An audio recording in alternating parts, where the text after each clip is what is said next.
श्रीमद् भागवत श्रीमद्देवी भागवत षष्ठ स्कंद में प्रथम खंड में आज आपको भक्तगणों भगवान विष्णु का इंद्र को वृत्रासुर से संधि का परामर्श देना, ऋषियों की मध्यस्थता से इंद्र और वृत्रासुर में संधि, इंद्र द्वारा छलपूर्वक वृत्रासुर का वध, यह कथा आज आपको सुनाऊंगा।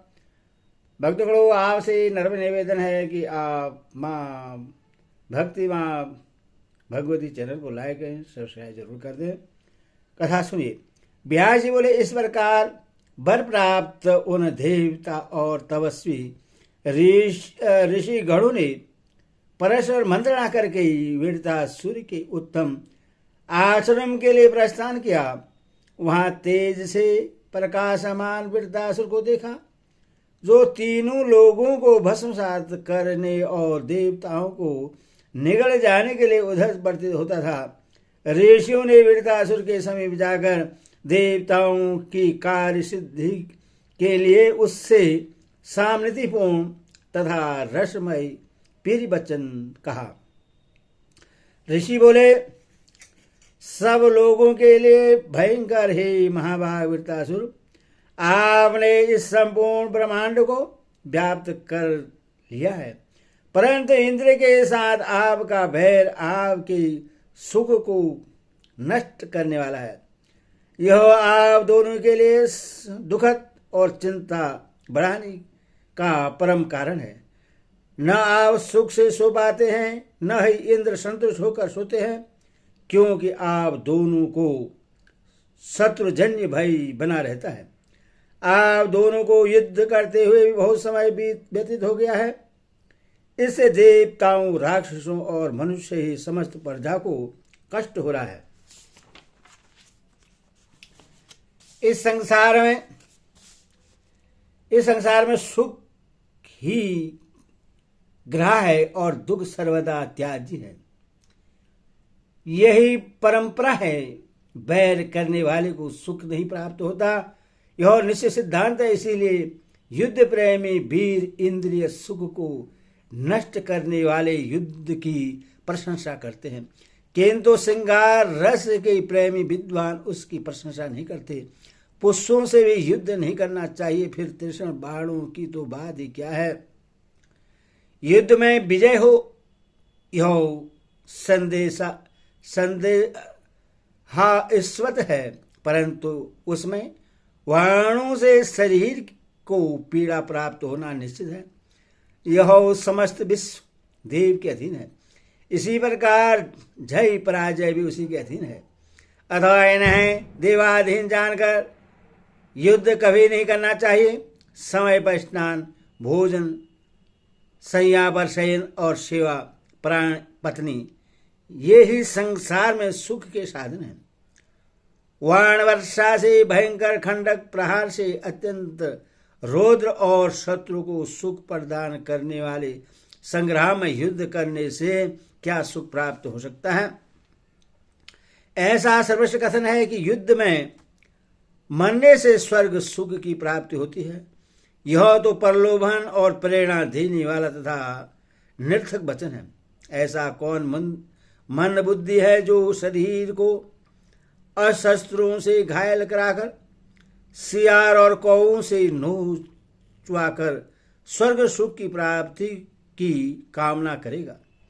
हे वृत्र, इंद्र के साथ तुम्हारी स्थायी मैत्री हो जाए, जिससे तुम्हें और इंद्र दोनों को निरंतर सुख की प्राप्ति हो।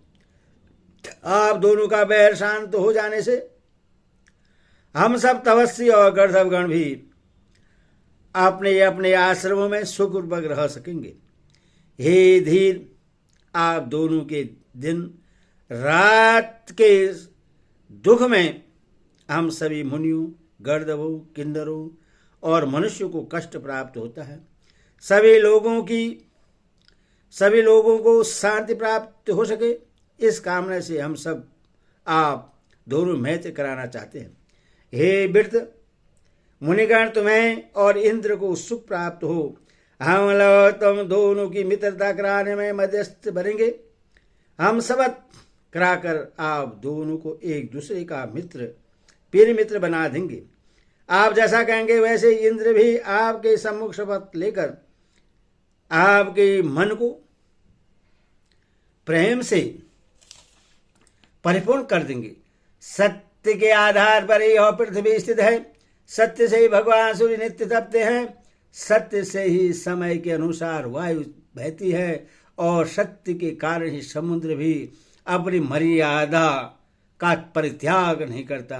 इसलिए सत्य के आधार पर आज आप दोनों में मित्रता हो जाए, जिससे आप लोग सुखपूर्वक साथ साथ शयन क्रीड़ा जल के लिए कर सके और बैठ सके।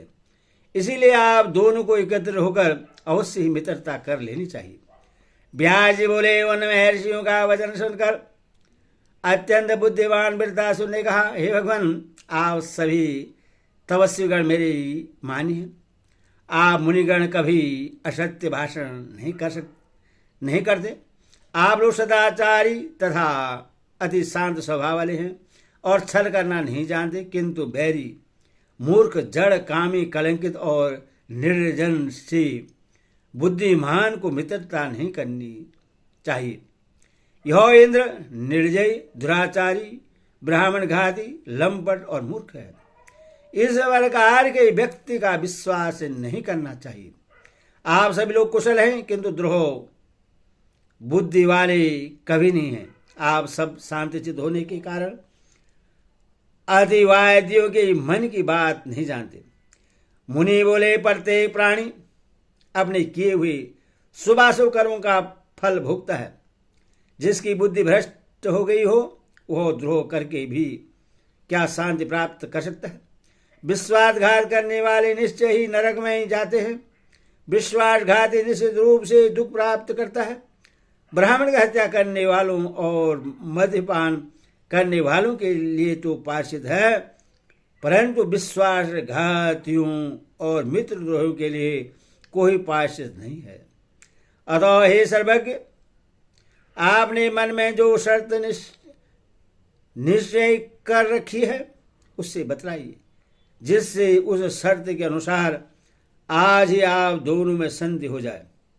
वृद्धासुर बोला, हे महाभाग, सभी देवताओं सहित इंद्र ने शुष्क या गीली वस्तुओं से, न पत्थर से, न काष्ठ से, न वज्र से, न दिन में न रात में मेरा वध कर सके। हे विपेंद्रो, इसी शर्त पर मैं इंद्र से संधि करना चाहता हूं, अन्यथा नहीं। व्यास जी बोले, ऋषियों ने उससे आदरपूर्वक कहा, ठीक है।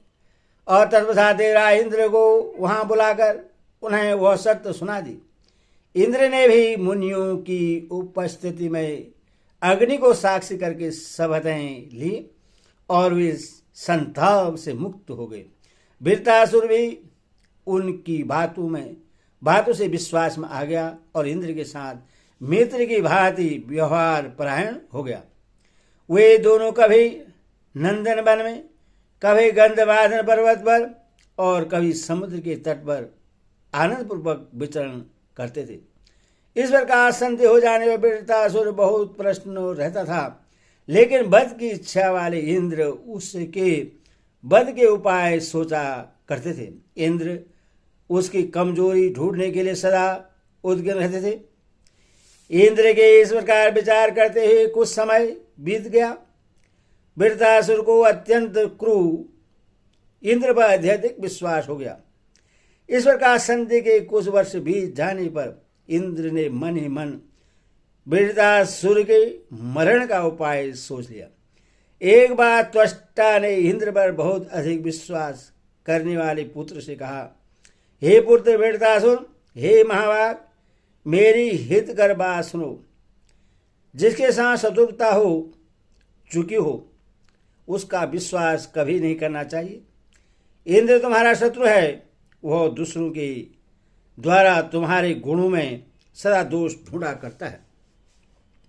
वह सदा लोभ से उन्मत्त रहने वाला, सबसे द्वेष रखने वाला, दूसरों का दुख देखकर सुखी रहने वाला, पर स्त्रीगामी, पाप बुद्धि, कपटी, छिद्रावेशी, दूसरों से द्रोह करने वाला मायावी और अहंकारी है, जिसने कि एक बार माता के उदर में प्रवेश करके उसके गर्भ को 7 भागों में काट डाला। तब उन्हें रोते देखकर उस निर्दयी ने उनके भी पृथ्वी पर 7 भाग कर दिए। इसलिए हे पुत्र, उस पर किसी प्रकार भी विश्वास नहीं करना चाहिए। हे पुत्र, पाप करने वाले को दोबारा पाप करने में क्या लज्जा है। ब्याज पर इस प्रकार पिता द्वारा कल्याणकारी वचनों से समझाए जाने पर भी अशांत मृत्यु वृत्तासुर को कुछ भी चेत नहीं हुआ। एक दिन इंद्र ने उस महान दैत्य को समुद्र के तट पर देखा। उस समय संध्या काल का अत्यंत भयंकर मोह उपस्थित था। तब इंद्र ने महात्मा मुनियों के द्वारा निर्धारित शर्त वरदान पर यह विचार करके कि यह भयंकर संध्या काल है, इस समय न दिन है और न रात है, अथवा मुझे आज इससे अपनी शक्ति से मार डालना चाहिए, इसमें संदेह नहीं है। यहाँ एकांत है और यह अकेला है तथा समय भी अनुकूल है। ऐसा विचार कर उन्होंने अपने मन में अविनाशी भगवान श्री हरि का स्मरण किया। स्मरण करते ही पुरुषोत्तम भगवान विष्णु वहां अदृश्य रूप से आ गए और वे प्रभु श्री हरि इंद्र की वज्र में प्रविष्ट होकर विराजमान हो गए। तब इंद्र वीरदासुर को मारने की युक्ति सोचने लगे कि सभी देवताओं तथा दानवों से सर्वदा अजय इस शत्रु को युद्ध में कैसे मारूं। यदि छल करके इस महाबली को आज नहीं मारता तो इस शत्रु के जीवित रहते किसी भी प्रकार कल्याण नहीं है। इंद्र ऐसा विचार कर ही रहे थे, तभी उन्होंने समुद्र में पर्वत के समान जल फैन को देखा। यह न सूखा है न गीला और यह न तो कोई शस्त्र है। ऐसा विचार कर इंद्र ने उस समुद्र फैन को लीलापूर्वक उठा लिया। तदनंतर उन्होंने परम भक्ति पूर्वक पराशक्ति जगदम्बा का स्मरण किया। तब स्मरण करते ही देवी ने अपना अंश उस फैन में स्थापित कर दिया। इंद्र ने भगवान श्री हरि से युक्त वज्र को उस फैन से आवृत कर दिया और उस फैन से आवृत वज्र को वृत्तासुर के ऊपर फेंका। उस वज्र के अचानक प्रहार से वह पर्वत की भांति गिर पड़ा। तब उसके मर जाने पर इंद्र अत्यंत प्रसन्नित हो उठे और ऋषिगण विविध स्रोतों से देवराज इंद्र की स्तुति करने लगे। उस शत्रु के मारे जाने से प्रसन्नित इंद्र ने देवताओं के साथ उन भगवती की पूजा की तथा विविध स्रोतों से उन्हें प्रश्न किया, जिनकी कृपा से शत्रु मारा गया। तत्पश्चात इंद्र ने देवोत्थान नंदन वन में यथाशक्ति भगवती का मंदिर बनवाया और उसमें पदराग मणियों से निमित्त मूर्ति की स्थापना की और सभी देवता भी तीनों समय उनकी मेहनती पूजा करने लगे। तभी से देवी ही उन देवताओं की कुल देवी हो गई। तब महापराक्रमी और देवताओं के लिए भयंकर वृत्ति के मारे जाने पर इंद्र ने तीनों लोगों में श्रेष्ठ भगवान विष्णु की पूजा की। उस वृत्तासुर के मर जाने पर कल्याणकारी वायु बहने लगी तथा देवता गर्दभ यक्ष राक्षस तथा किन्नरगण हर्षित हो उठे। इस प्रकार भगवती पराशक्ति के समुद्र फेन से संयुक्त होने तथा उनके द्वारा ही विमोहित किए जाने के कारण वृत्तासुर सहसा इंद्र के द्वारा मारा गया। इसीलिए वे भगवती देवी संसार में वृत्त निहंत्री इस नाम से विख्यात हुई। और वह वृत्तासुर चूंकि कपट रूप से इंद्र के द्वारा मारा गया था, इसलिए उसे इंद्र के द्वारा मारा गया ऐसा कहा जाता है। इति सर्वं देवी भागवते महापुराण षष्ठा आदशसहस्रां सहितानं षष्ठस्कन्धे छन्दानरेन्द्र फैन द्वारा पराशक्ति स्मरण पूर्वक भृत हनन वर्णन नाम षष्ठोऽध्याय। हरि ओम तत्सत्। हरि ओम तत्सत्।